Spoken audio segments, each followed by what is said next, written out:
काँग्रेसच्या seat शेअरिंगच्या meetings आता सुरू झालेल्या आहेत आणि महाराष्ट्राची बैठक होणार आहे। या सगळ्यामध्ये काँग्रेसच्या महाराष्ट्राच्या युनिटकडनं किती जागांची मागणी केली जाते, पुढची स्ट्रॅटेजी काय असणार, अशा अनेक गोष्टी आपल्याला चर्चा करायची आहे। आपल्याबरोबर अशोक चव्हाण आहेत आणि जे त्या मीटिंगमध्ये असणार आहेत। सर, किती जागा तुम्ही मागणार आहात? कारण आम्हाला असं कळलंय की संजय राऊतांनी 23 जागांची लिस्ट दिलेली आहे। त्यांची इच्छा आहे, असं आहे की संजय राऊतांनी दिलेली यादी म्हणजे त्यांच्या पक्षाची असलेली इच्छा त्यांनी व्यक्त केलेली आहे। याचा अर्थ तोच निर्णय होईल असं सांगणं कठीण आहे, कारण जोपर्यंत काँग्रेसची अंतर्गत बैठक उद्या आहे त्या बैठकीमध्ये जागा साधारण किती लढल्या पाहिजेत, आपण जिंकणाऱ्या काँग्रेससाठी कुठल्या सोयीच्या आहेत याचा विचार करावा लागेल ना। त्याच्यामध्ये आम्ही मार्ग काढूया, काही अशा अडचणीचं फार मला वाटत नाहीये। तिन्ही पक्षाची आघाडी आणि त्यानंतर मित्र पक्षांचा समावेश, हे दोन्ही विषय महत्वाचे आहेत। काय 12-12-12च्या गोष्टी सुरू झालेल्या आहेत।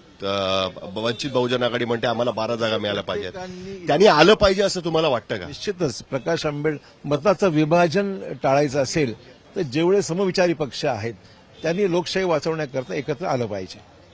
पण वंचित बहुजन आघाडी बरोबर याआधी सुद्धा काँग्रेसचा अनुभव असा आहे की चर्चा केली जाते आणि नंतर ऐन वेळेस गडबड होते।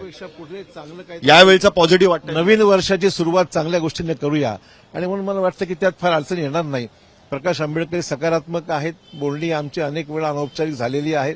मला वाटतं काहीतरी पॉझिटिव्ह विचार करूया आपण। दोन महत्वाच्या गोष्टी आहेत। आत्ताच एक सर्व्हे आलेला होता आणि आतापर्यंत जे सर्व्हे आलेले आहेत, mood of the nation India टुडेचे असतील किंवा आता सी वोटर एबीपीचा जो सर्व्हे आला त्याच्यामध्ये असं दिसतंय की महायुतीला पेक्षा महाविकास आघाडी पुढे आहे। साधारणतः 41-42% मतं तुम्हाला पडतायत असं त्याच्यामध्ये दिसतंय। गेल्या वेळेस जेव्हा असे सर्व्हे आले होते तेव्हा अशी प्रेडिक्शन्स केली गेली होती की शिवसेना भाजप युतीमध्ये तिसऱ्या पार्टनरची गरज लागणार। आता म्हटलं जातं की चौथा पार्टनर शोधण्याचा प्रयत्न सुरू आहे कुठेतरी। हे जे संशयाचं वातावरण आहे, कारण आता काँग्रेस फक्त उरलेलं आहे, त्याच्याबद्दल तुम्हाला काही सांगायचं आहे का? काही क्लॅरिफिकेशन तुम्हाला त्याच्याबद्दल द्यायचं? सतत असं म्हटलं जातं की आता काँग्रेसवरती ऑपरेशन लोटस करण्याचा प्रयत्न केला जाईल आणि या सगळ्या गोष्टी यात कुठलंही तथ्य नाहीये। ते ऑपरेशन सातत्याने चालूच असते, का नवीन नाही।